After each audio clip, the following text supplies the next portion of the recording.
Hi, YouTube fans. This is Matt of Post April 6th YouTube channel. This one is another story idea.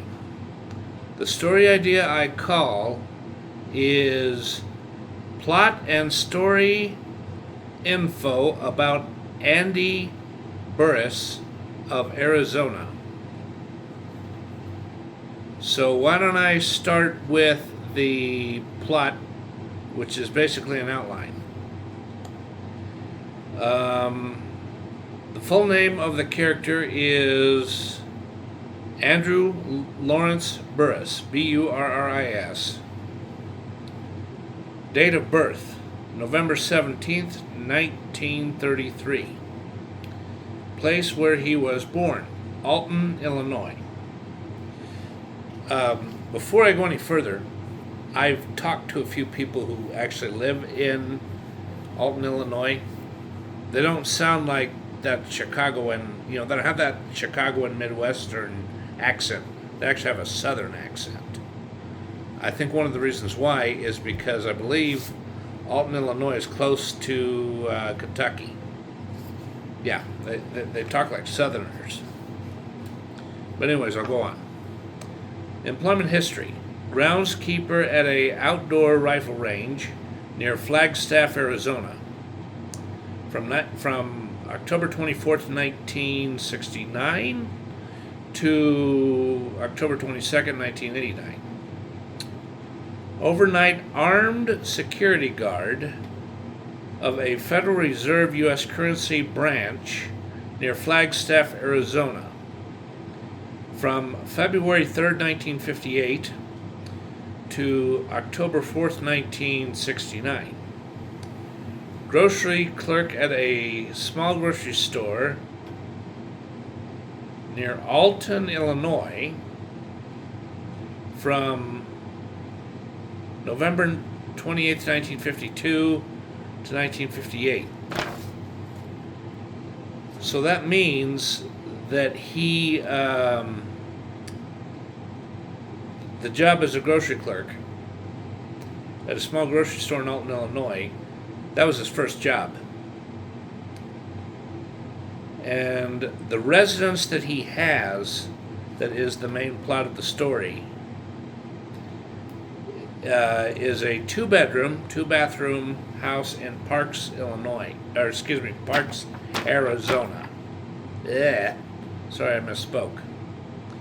It's a single-family home and is part of a 5-acre lot because he's way out in the boonies. The closest gas station's at least 2 miles away, and it's one of those small ones where there's a little bit of a convenience store with the gas station. Actually, not even that. They just have a few little snacks for impulse items. It's not really a convenience store. It's more a grocery store than not. Good Lord. I mean, it's more just strictly a gas station than not. Yeah. And like I've already said, and this is what's typed up in the plot or plot outline, and is it a very remote part of Arizona. In addition to the main part of the house, there is a large 3-car garage attached to the home, a metal shed in the backyard, and a non-public water well system, and a very large metallic UHF VHF antenna that is over 12 feet high. Because it's humongous, and it's one of those things where it's, sorry for laughing, it's larger than this. It's huge. It's about the largest VHF UHF antenna you get. And he probably paid I would guess at least $75 for it, which was a lot of money back in the late 80s. The automobile that he owns is a 1984 F100 4x4 with its gold glitter pickup truck. That the paint job on the truck itself. And the engine that is inside there is a 429 cubic inch V8 gas engine. Yeah. I mean, that one's got some serious power to it. He's got a MARLIN 3030 rifle for firearms, a 1960s Gold Series COLT 911-45 ACP, a Remington MOHAWK 12-gauge semi-automatic shotgun, a Browning over and under 12-gauge double-barrel shotgun, a Stevens, because Stevens are cheaper rifles, a Stevens bolt-action 22 rifle, 22 long Colt. Or no, excuse me, long rifle, not long Colt. Duh. Sorry about that. A 22 Colt Diamondback revolver pistol, a 458 Winchester Mauser bolt-action rifle. I mean, those things you gotta tuck them up against there, because as soon as you pull the trigger, it really kicks. I mean that, and it's got a really loud noise. Yeah, that's you better be prepared when you shoot that thing, because you tuck it up against, you tuck the butt of the revolver or the butt plate up against your arm too loosely, it's going to go boom, and it's going to hurt your shoulder.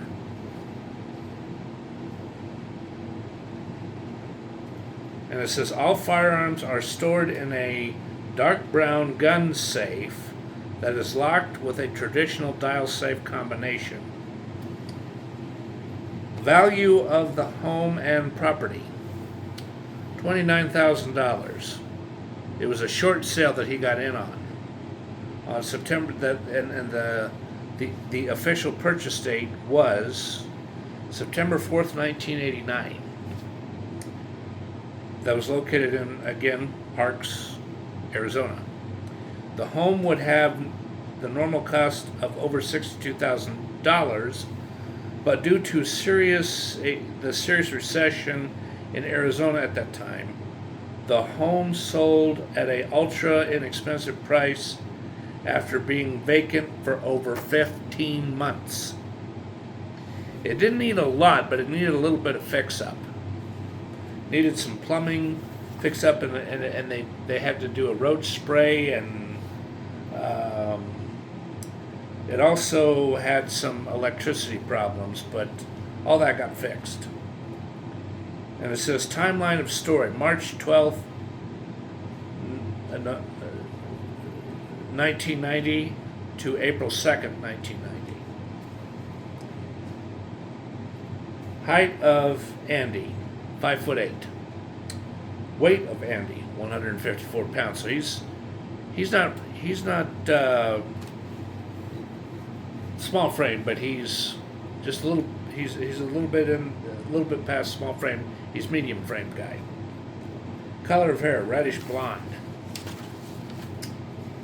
Religion, Assembly of God Church near Parks, Arizona.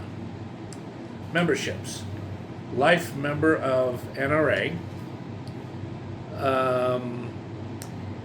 He is registered, as far as health care coverage, with Arizona Medicaid, and he has over 800 points of frequent flyer miles with United Airlines.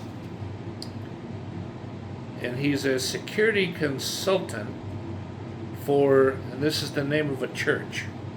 I believe this church does exist. The Brethren Assembly of God Church. Yes. Sources of income, $858 per month from SSA-RETIREMENT. Other financial reserves and wealth. He has $4,200 in a personal savings account, and he receives $675 a month based on a trust fund from his late father, Lloyd Howard Burris. His father was born July 28th, 1906. And it says that Andy has been receiving the funds every month ever since August 4th, 1983, after the trust funds took effect and were officially certified, and he was legally eligible to receive them. So let me get the calculator and do a little math here. I'll pause and be right back. Okay, after doing some mathematics, with what he gets from SSA retirement, coupled with the trust fund that he gets each month, he has a monthly income of $1,533 or $1,533 each month. So that means that in each year, 12 months, 12 times 1,533, he receives as annual income, fixed income that is, $18,396. Now here's what happens on March 12th. Because you see, he's so out there in remote. His nearest neighbor is at least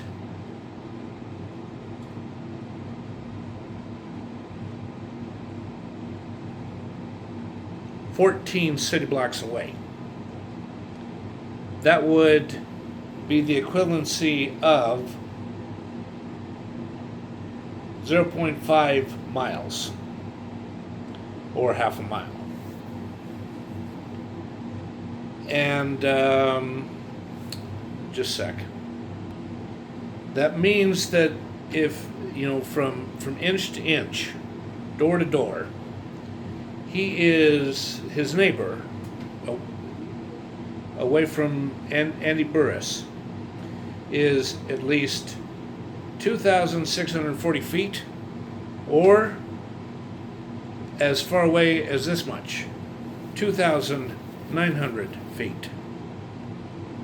And him being that far away from his neighbor, meaning 2,900 feet, or 2,922 feet, is quite easily becomes not only plausible, but can quite easily become an actual fact. On the evening of March 12th, he was watching a documentary about Jerry Lee Lewis on one of the public TV stations, because even though he has a very good antenna, he doesn't subscribe to cable. He doesn't want he doesn't want anything to do with that. He doesn't want to pay $30-40 a month for that. No. He figures that's really going to be wasting money, and he's going to regret it later on. And about 45 minutes after the program begins, and he's really enjoying it, and it's one of those evenings where it's quiet, too quiet, until he hears one guy with a Bigfoot truck that's got like a 460 cubic inch V8 inside there with two V8 4-barrel carburetors and a high performance cam and headers, and the the mufflers aren't stock mufflers; they're glass packs. I mean that truck. I mean that guy just racing around and doing figure eights on the property, and this guy's going, and it's two guys together who are. I mean, he can tell that they're taking swigs of beer over and over and over again. I mean, they're drunk and they're acting wacko. And he gets on his electric megaphone and he yells at him, "Stop!" He says, "Stop racing around and with your truck on my property. If you do not leave, I will call the police."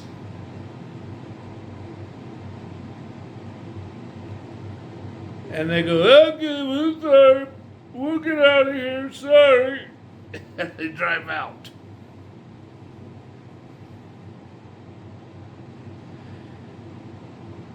And they never come back. Because the one thing that happens probably within an hour to an hour and a half at the most is with the way they're driving. A policeman driving around doing his rounds pulls them over and they're arrested for a DUI. Yep.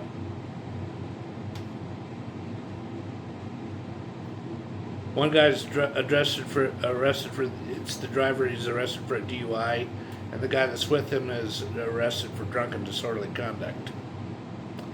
Yep. Not good. Not good.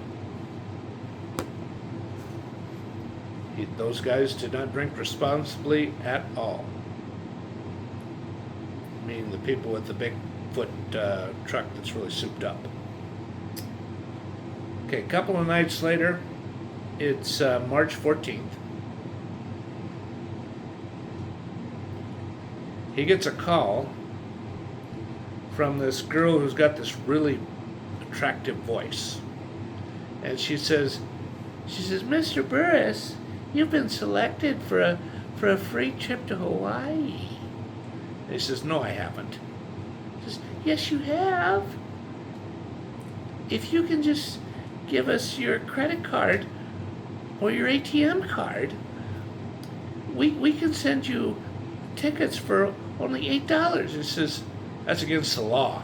He says, "No, it's not, sir. If you want to, you can talk to my supervisor." And he, you know, he's a guy that doesn't like to cuss much, but he's so mad he says to her bluntly, "Bullshit, bullshit, bullshit. Hang up the phone, bitch." She goes, "I don't appreciate you using that type of abusive language." He says, "Really? Well, if you're so angry about it, why don't you call?" And he says the 10-digit phone number of the local police car. He says, "Why don't you call them and file a complaint against me if you're so hacked off of what I just said? Go on, do it." She says, "The deal's off, sir. You don't have a free ticket to Hawaii." He says, "I never had one to begin with." He says, "You ever call here again, I'm calling the goddamn police. Goodbye." And he slams the phone down.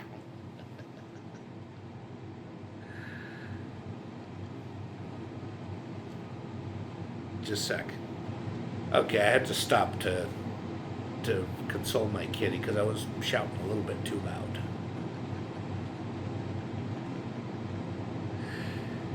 And then the next night, well, no, actually it's not the next night.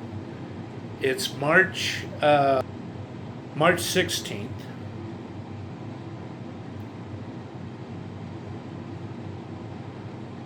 It's about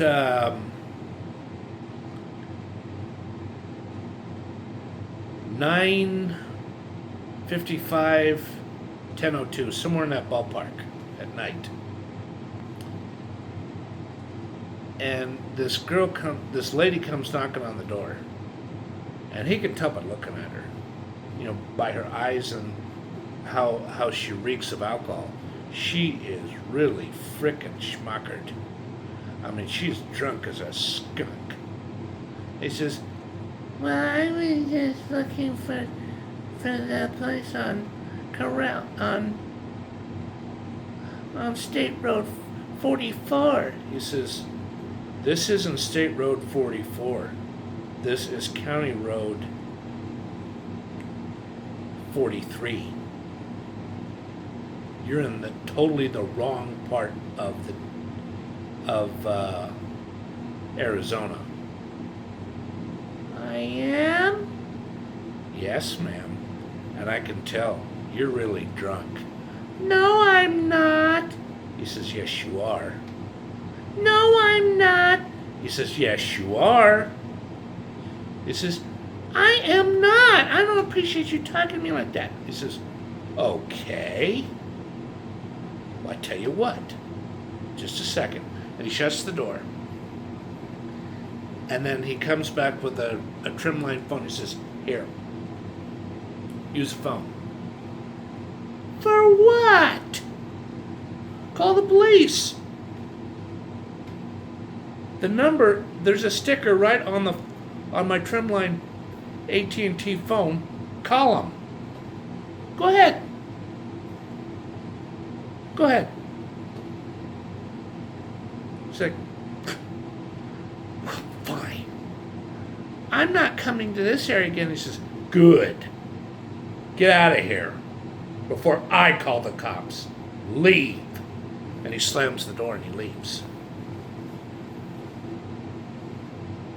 And she drives off and she's kind of like driving like this. And he calls the local police or sheriff. And he has a good relationship with the police. And they said, okay.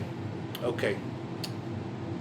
right, I'll tell the new patrolman where she is. I don't know if you know this or not. She's a good female law enforcement officer for us. So yeah, it would be best if a policewoman arrests a drunken driver. I can tell by your description, she's quite heavily intoxicated. There needs to be a stop put to her ASAP so that she's not a danger to herself and to other people that are driving around on the street. Thank you very much, Mr. Burris. I have to go now. I'll call you back if you have any other questions. I gotta go. Bye. And he hangs up. And what happens is, and he doesn't find this out until about 2 or 3 days later, she's arrested by the new patrolwoman who just started about a couple weeks before that date. Yep. And it was a good thing she was stopped because she was really schmuckered. She drank way too much wine. Way too much.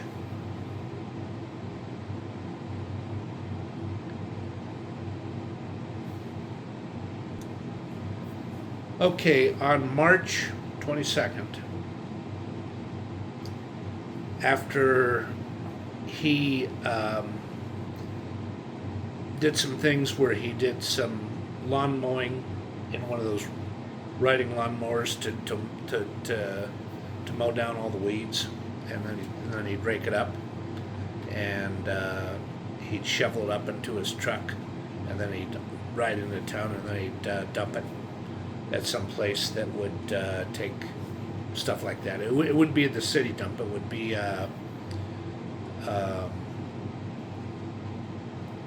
some type of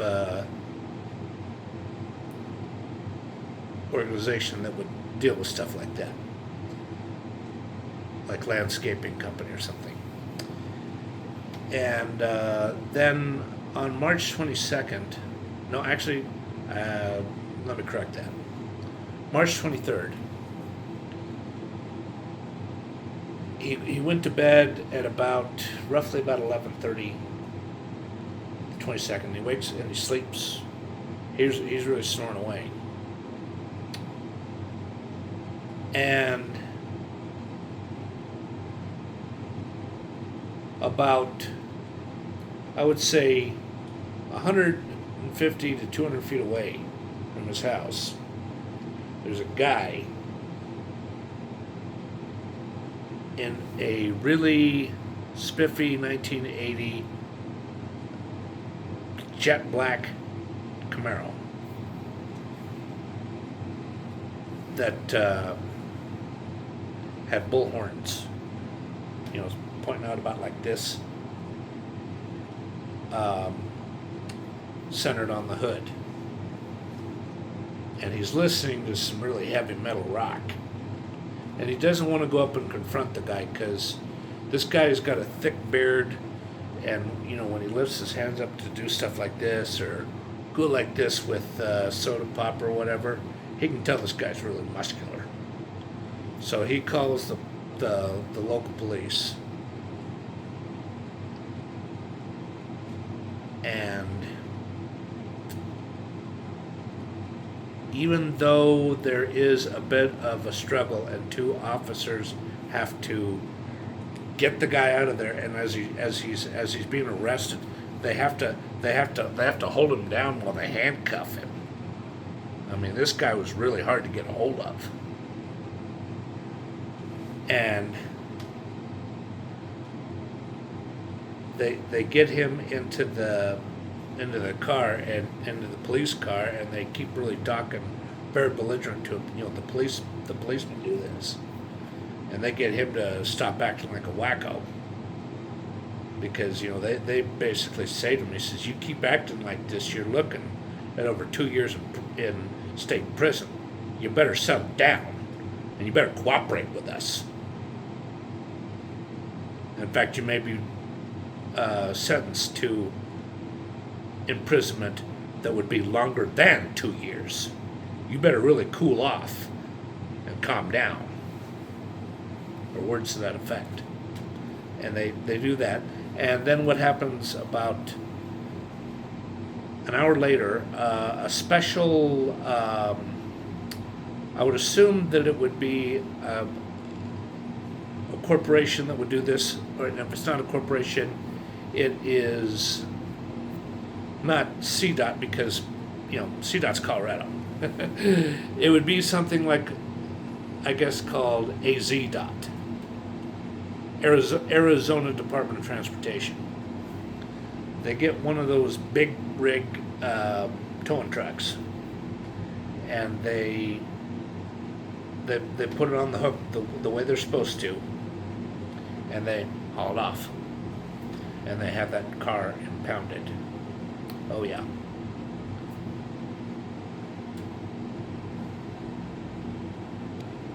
On March 28th, it's raining heavy. And that's an area, at least I would assume this anyway, that it doesn't rain much there. Or if it rains, it doesn't rain heavy. I mean, it's raining real heavy. It didn't get flooded, but it's raining quite a bit. And he finds this big dog, this big, little bigger than a German Shepherd. It's a Great Dane, and the dog is limping, and he's going, "Arr, arr, arr, arr."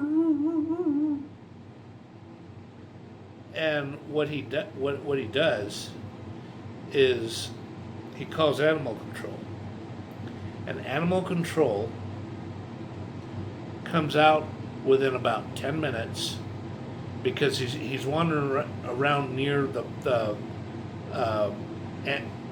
Andy Burris's property. And what they do, I mean, they have to do this because the dog is in so much pain. He's really freaking out. They do a taser gun. They go, pew! And then he gets sedated. And then what they do is they put a brace or a cast around the leg that's fractured. You know, it's a front. It would be called it wouldn't be a leg. It would be a front paw instead of a back paw. A front dog's paw. And they gently pick him up, into this van, and they lay him down real, so he's real comfortable.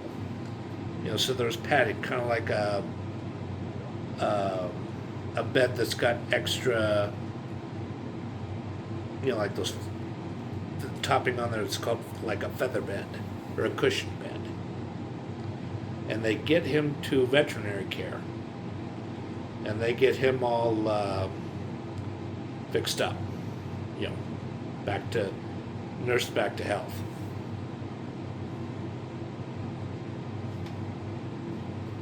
On April 1st,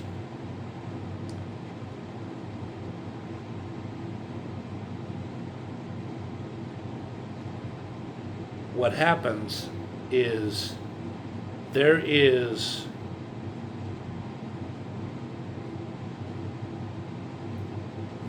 two guys who are like between the ages of 19 and about 23. They're racing around in these souped up, one guy's got a late 60s Ford Galaxy, and the other guy has got a, I think it would be a 68 or a 69 Impala, one of those big, what's called a big boat, boat looking car. They're thick and bulky instead of more slender. And they're racing around. And he calls the police on them too. And what happens is 3 police cars. 2 are the local police or sheriffs, and the third one is Arizona State Patrol. And they chase these 2 for at least 8 miles until both of their engines blow out. Yeah. And when their engines blow out, I mean, they're in their cars and they're like this. They're like, don't shoot, don't shoot, don't shoot. Go ahead and handcuff us. Don't shoot, don't shoot. Stuff like that.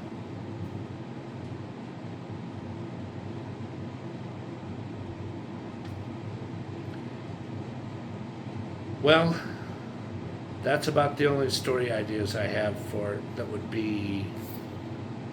go with this story idea I have that would work. That's about all, and thank you everyone for listening to this vlog. I hope this was interesting. Bye-bye now, and have a good day. Thank you. And if you haven't subscribed yet, please do subscribe. Thanks.